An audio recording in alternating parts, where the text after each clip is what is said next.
Hey everyone, welcome back to episode number 10 of Co-Courtside. Today I have the great pleasure of being here with honestly one of the greatest shooters the game of basketball has ever seen. He was recently inducted into the Orlando Magic Hall of Fame, and he's a current host of NBA TV and Turner Sports, Mr. Dennis Scott, aka 3D. How you doing today, Dennis? I'm doing good, Alex. Thanks for having me. No, appreciate you for taking the time to do this.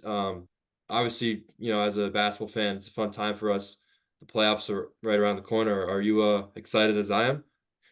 Super excited. This is what we play for. And I think the casual fan kind of has one eye on the NBA as it, loves other sports. But I Mhm. think once they hear that phrase playoffs, then we all start Yeah, paying a little bit closer. right. It's like that time of year, and like the reason why I wanted to mention the playoffs is I'm a lifelong Knicks fan, and obviously you have ties to the Magic.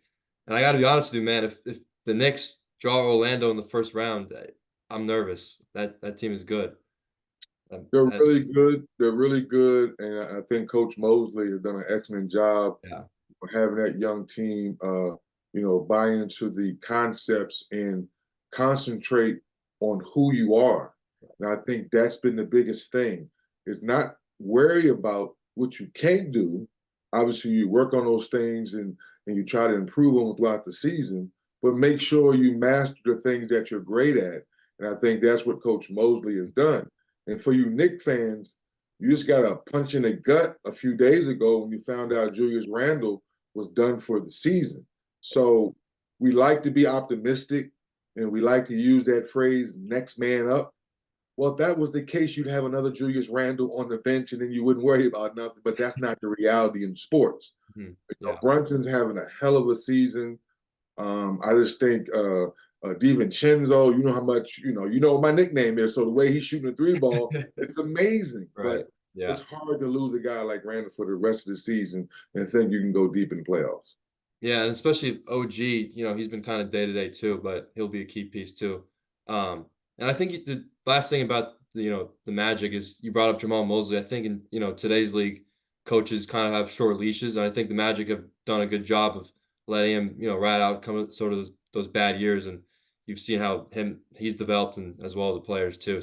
Great point because you notice, Alex, if you follow the game closely, is that most people thought when Coach Mosley got that job, he was going to be a dead duck because the Right. talent was so young and he didn't think, most people didn't think they would buy into what he was selling.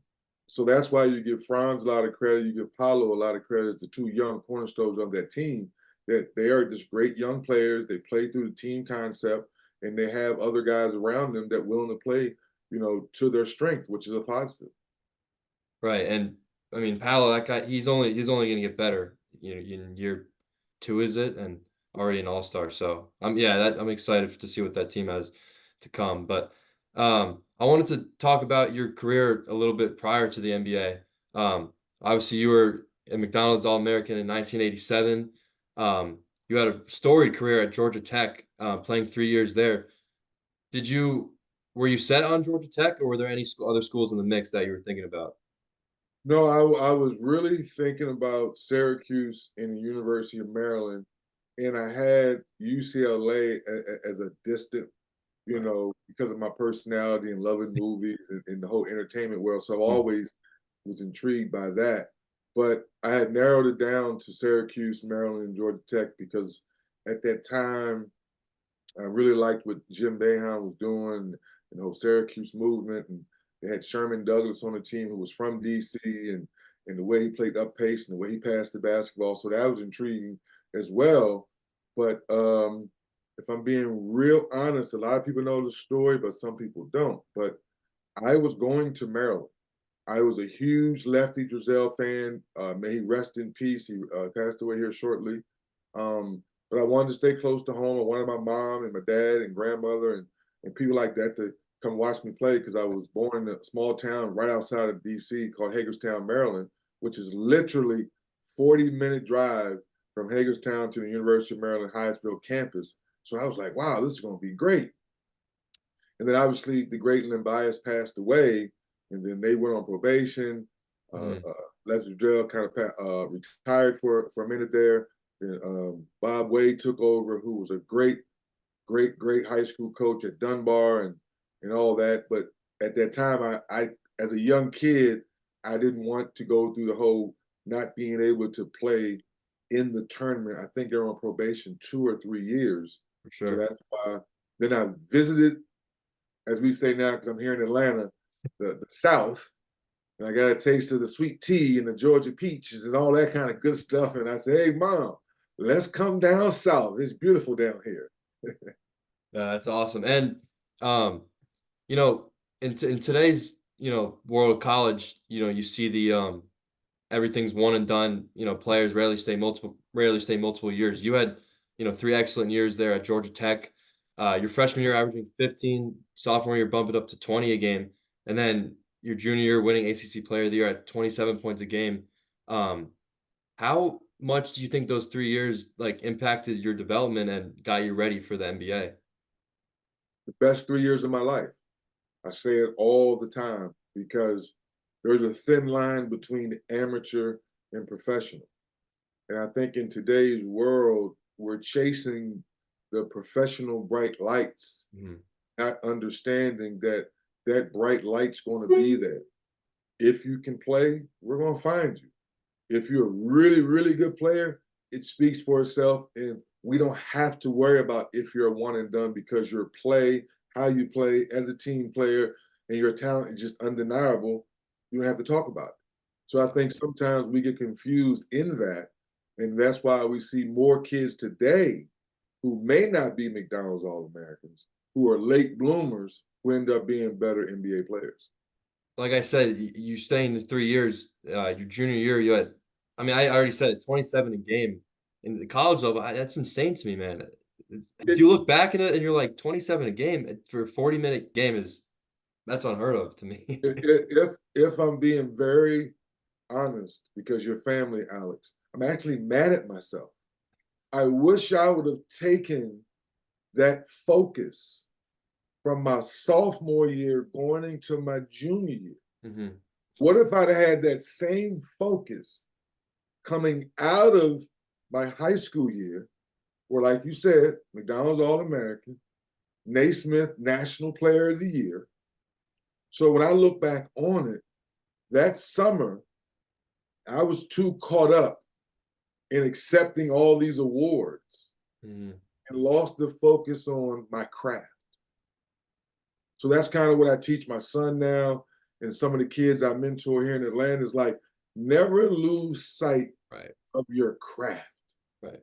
All the accolades, all the awards, the contracts, the commercials, and now in our new world of NIL, all that stuff is going to come if you're winning, if you're a good teammate, if people want to be around you, if you're coachable. So, to your question, that's why I was so successful because I allowed Bobby Crimmins, I allowed Sherman Dillard, I allowed Perry Clark, I allowed Kevin Cantwell, I allowed all those coaches through those 3 years. I was allowed to be coached. So each year I got better and better. But the Mhm. one thing I know was different. It was a different focus I had after my sophomore year. And that's why I had, I didn't know the other day until the Georgia Tech basketball media guy told me that I still hold the single season points in ACC history. Wow, Didn't know it at the time because I wow. was living in the moment. I had a Yeah. guy by the name of Kenny Anderson. I think you may have heard of him. He's from the New York, New Jersey area, and how Mhm. great he was. And he just made my life so much easier. Yeah, that was my next follow-up question. You guys were nicknamed the Lethal Weapon 3. Obviously yourself, Kenny Anderson, a freshman at the time, and Brian Oliver. How fun was that to be a part of that team? And obviously you guys made a Final Four run that year. And did you know that you were special from the start? I knew we were going to be special. I didn't know we were going to be great because Kenny was the straw that stirred everything up. Mhm. Brian was the engine. Brian Well, Brian Oliver was the grit, the grind. He always guarded the other wing guy's best offensive guy because he could lock up guys. He was the guy that put his head down, got to the basket. Because everyone knew he wasn't a great shooter, but he was a timely shooter. He made some big 3-point shots in the ACC tournament for us to win, in the championship game. That's why he got MVP. And that was the part where for us, for Kenny and I, people didn't understand and they didn't realize it. And as we go on our Final Four run, Kenny and I are the only national players of the year at the time playing at Georgia Tech. So he and I got all the attention. But we knew we needed Brian Oliver to win. Right. We didn't care who got the accolade. The accolade we wanted was winning. So we have a picture of all of us cutting down the net winning the ACC championship, and that's what it was all about. And obviously we fell up short getting to the Final Four. Was since Kenny Anderson was a freshman that year, did it take a while for him to, kind of get acclimated, or did you guys know from the start, like, oh, this guy's legit, and just let him do his thing? It was, I think, maybe the second or third practice. I'm going Yeah. back to go for a cut. I didn't think he saw me. Ball hits me in the back of the head. Yo, D, with that New York accent. Yo, D, I see you. I see you. Never again. Everyone know Magic Johnson was my favorite player and still favorite my person to this day. And, I played a little point guard in high school and liked to pass the ball. From that day forward, no more dribbling for me. Run the floor, get open, catch and shoot. Yeah, just that you kind of know when a guy that talented from the start that they're different. Um, Yes. I guess my last question about the college part. You mentioned you have a son now and you mentor other people. You were kind of talking about the NIL and everything. Do you think it's harder for coaches and players to have that relationship? Like you said, you and Bobby Cremins had a great relationship. Now, players are always on the run and transferring and, kind of looking at everything at the from the money standpoint. Well, I think some coaches have figured it out. I think it's basically NIL has brought some of the things that's been in the dark, that's been in the closet.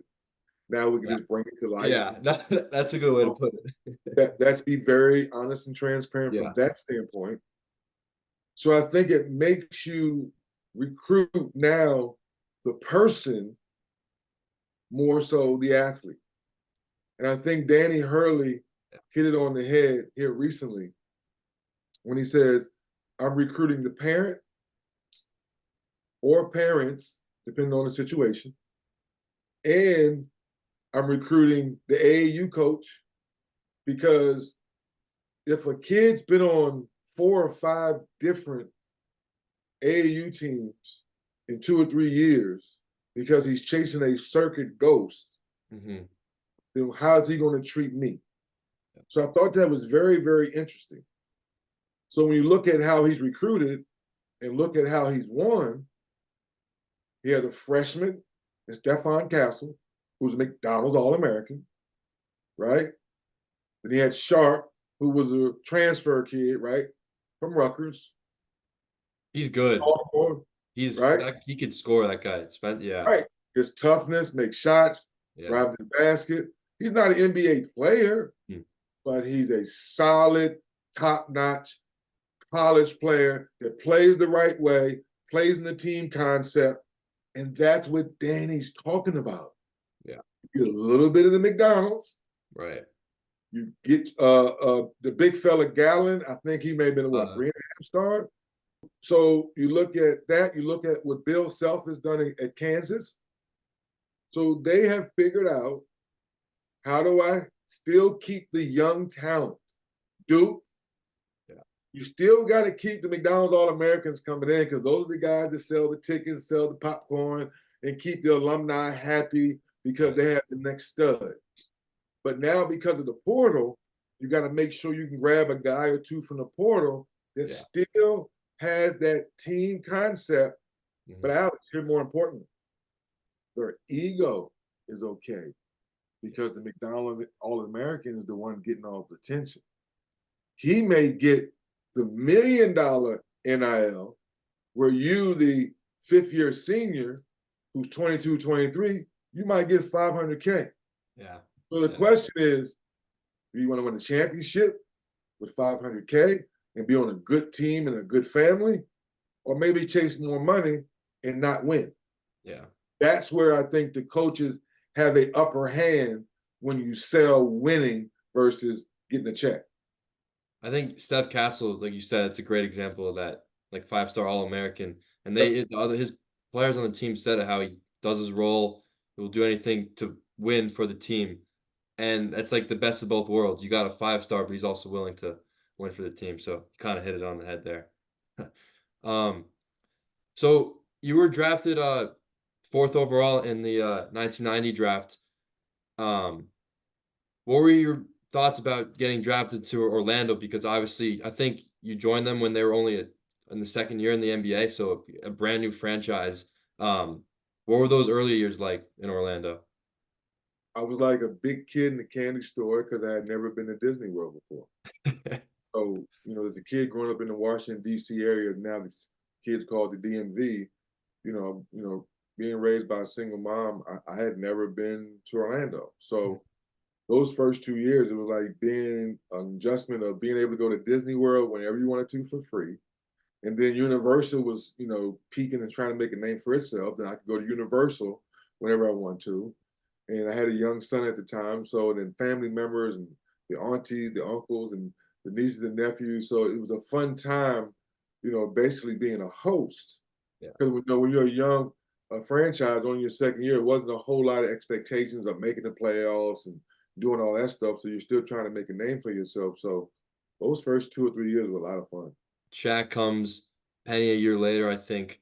You said it was kind of a quick turnaround. All of a sudden, you guys are in the finals. Were you expecting a finals run that early into, your that team? I get that question a lot, Alex.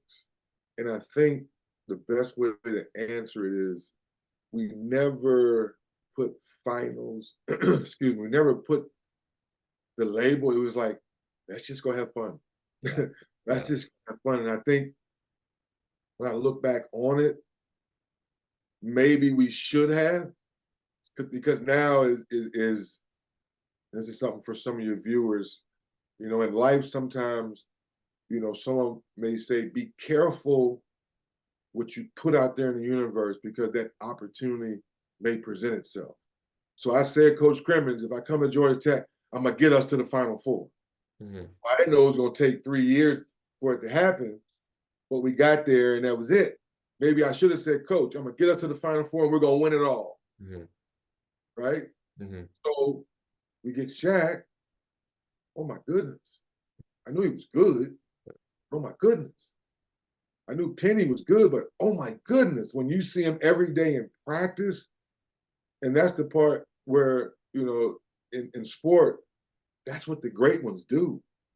They dominate in practice. So when the game starts, you're not surprised. yeah, yeah. And that's what's so beautiful. And I think people who've been around any sport, and you hear people talk about it, the great Kobe talks about it, may rest in peace, is that I practice hard. So the games are easy. Right. That team was, you guys were, I guess, in a way, like ahead of your time, the way it was constructed. Obviously, Penny running the point, you and Nick Anderson, as the shooters, and Shaq in the middle.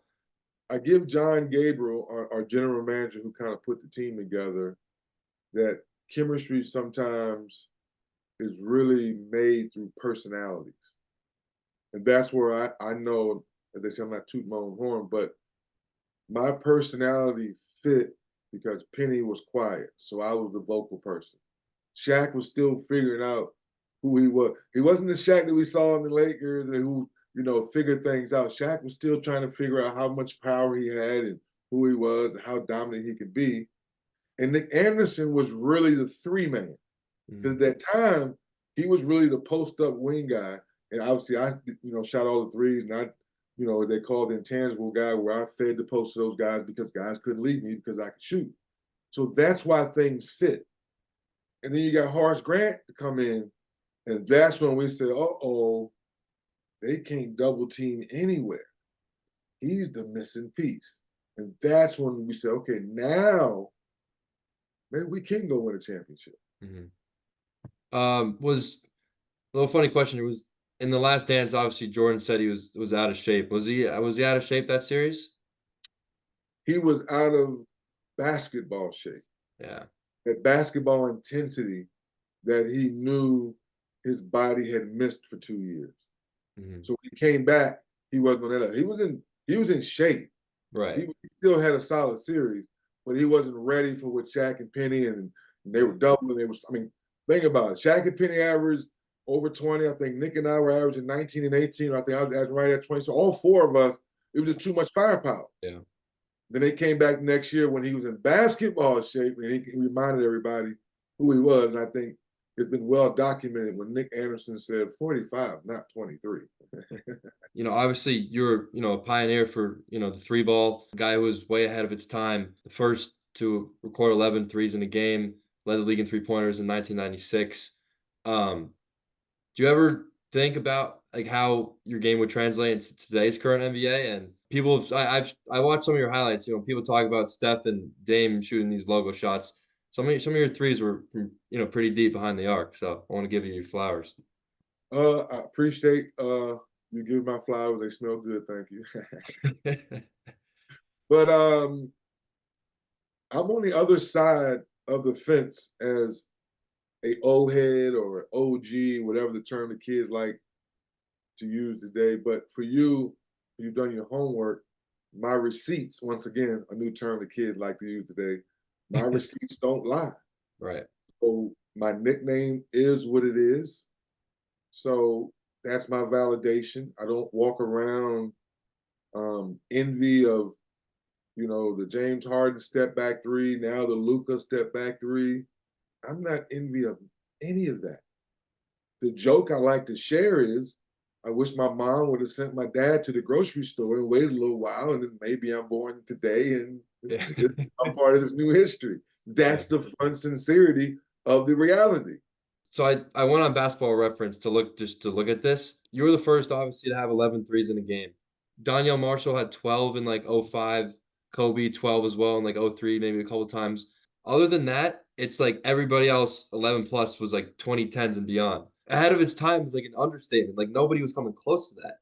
At that time, I had made 8 more than anyone. I had made 9 more than anyone, 7 more than anyone. I guess the stat that Steph has where he had made 5 in a row, 5, 6 games in a row, Mhm. all that kind of fun Yeah. stuff. But once again, that's not what analytics wanted to sell at the time. Yeah. But they're No. selling it now heavy now. I don't know. Definitely changed. What's the background behind the nickname 3D? Yes, it's a commercial that's being ran on NBA TV now for the last 4 or 5 years. But the cat's out the bag.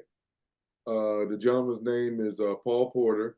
He's a PA announcer down for Orlando Magic. He's been the original announcer since day one. He's one of Still the, I think, still 3 or doing 4. it? Wow. Yeah, Paul Porter. He's a PA announcer. He's one of like, I think the scores table. There's an original 5 or 6. Then you have Rodney Powell, the equipment guy. Then you have David Steele, who does TV now. And I think a gentleman by the name of Chris Dorso, who works up in the front office and I think in the marketing department. They're the only original guys from day one, from the very original brick was ever created. Wow. Came down the court, hit a shot. Great Scott. But that's what they called me at Georgia Tech. Boom, hit another shot. Great Scott. And then I had the third one. So it was like 3 threes in 3 minutes. And he's about to yell out Great Scott and he stops. He goes, 3D. Look over time, go, man, I like that. 3D was born. Wow. And that's pretty cool that they're still around today doing it. So, Oh, it's fun because it's like you said, you're born when you're born. Your talent is what your talent is, and like there's one thing I always tell my son and the kids that want to be great: the work does not lie. People do. right, right. And I mean, it's like I believe we got inducted to the Hall of Fame, Magic Hall of Fame last year. Yes. And like you said, it's kind of a testament, to your hard work. You joined them second year as a young franchise. Um, how much does that mean to you? being inducted to the Magic Hall of Fame must have been special, right? No, it was emotional because when you're so young, the dream is coming true. You're That's the last thing that was on my mind on draft night, that I wanted to be a Orlando Magic Hall of Fame. It Mhm, was all about having fun, winning ball games, trying to get to the championship, and everything else kind of falls in place because you're giving 100%, mhm. 110%, as I like to say. So it was like the last piece, so to speak, to say, all right, they do appreciate me and they understand what we did together was special. Right. You've been with NBA TV and Turner Sports for a while now. What made you, were you someone always interested in, TV and media, and is that something you always wanted to do?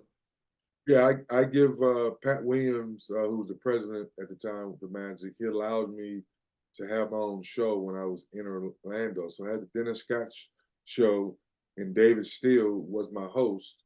And we would, basically interview players, local celebrities, politicians. Because at that time, and I still to this day, I think politics is fun, but I like to have fun with it. And I call it politics. So so if for all the politicians, the people who love politics out there, don't get mad at me. It is what it is. I call it politics. And deep down inside, y'all know exactly what I mean. So, but it became a fun show, and locals loved it. And just had a lot of fun when I would do skits. I mean, one time Shaq and I dressed up as Rastafarians, and it's like, hey, man, welcome to the show. Let's talk sports and entertainment, man. So it was something I did, and I owe it to Pat Williams because I knew I never wanted to coach. So that transition of going into the studio and now I do sideline, and the late great Craig Sager, I got to give him some credit too because he said to me, he said, "Yeah, studio's okay." He said, "But you're going to do great on sideline because of your personality." So this is, I think, my 10th year now doing sideline. What do you think the, most fulfilling part of the job is? Just being able to, learn people's stories and communicate with them, or yeah. Communicate, being able to have a real conversation with one of my young peers and understand what emotion they're going through at the time, good, bad, and sometimes indifferent, and try to ask the right question so the fan at home can better understand why they're exuberant, happy, crying because they just hit a buzzer beater, or they just lost, or they just got a technical foul and they just got ejected. Because emotions are the biggest thing in sports, sometimes hard to articulate. Mhm. It must be fun part of your job. You're a co-host, with Shaq and Shaqtin' a Fool. You have the show Shooter's Paradise. I'm sure that's something that you're very proud of. Um, so just going into work every day, that must be extremely fun, right? Not work. It's not work, yeah. I remind myself of that every day. And I thank the basketball gods every day. Now, and I'm going to share this with you because I'm sure you probably wouldn't have thought of something like this. But about 5 or 6 years ago, someone asked me if you could have dinner with anyone, past or present, who would it be? And I said, I would love to have a conversation with Dr. Naismith Mm. and understand that snowy day in Canada when he created basketball because the kids couldn't go outside. Now, Alex, I know you're a historian. Now, if my story's off, tell me now.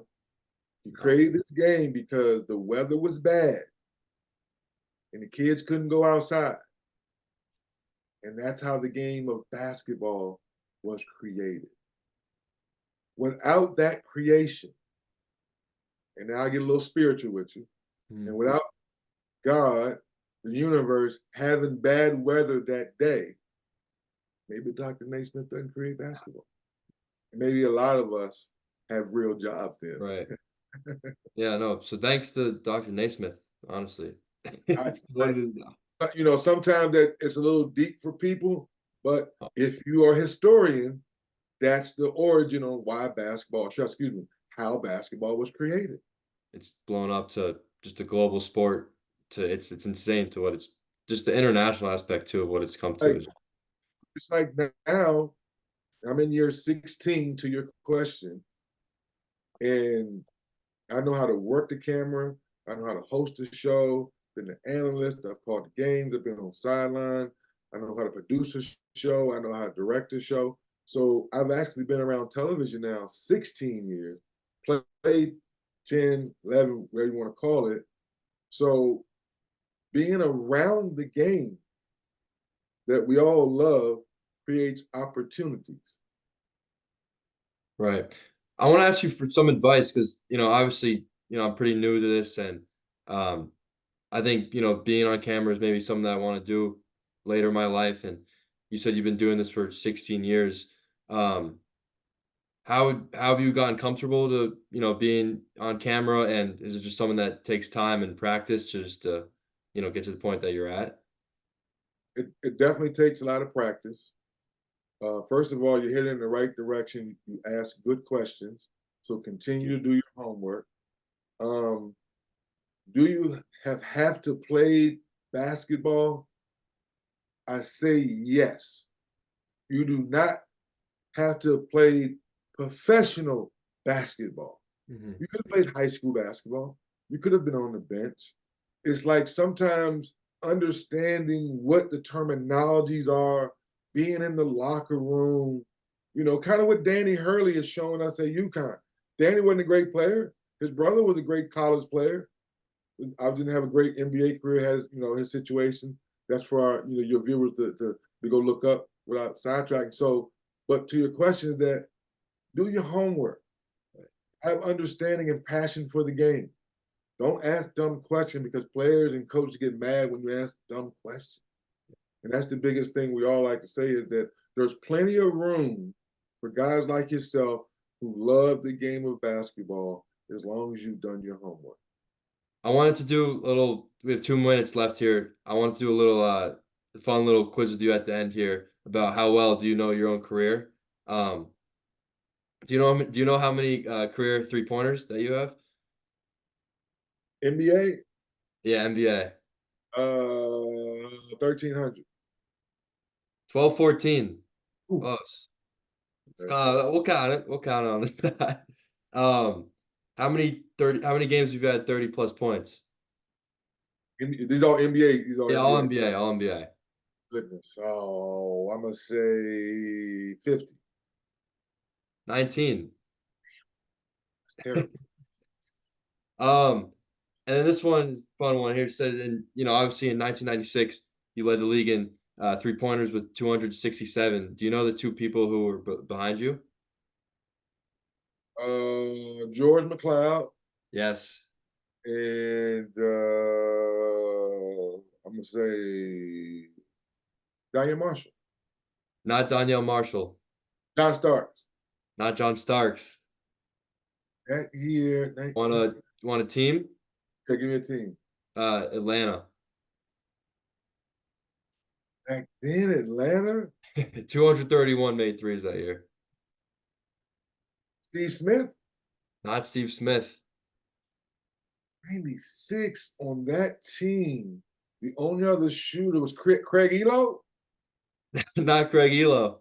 Oh, on that team. Oh, Mookie Blaylock. Mookie Blaylock. There you go. Yeah, That was you got it though. But it says that's what I hate about the Zoom, man. It says less than 1 minute, so it's just gonna take us out of here. you have my number.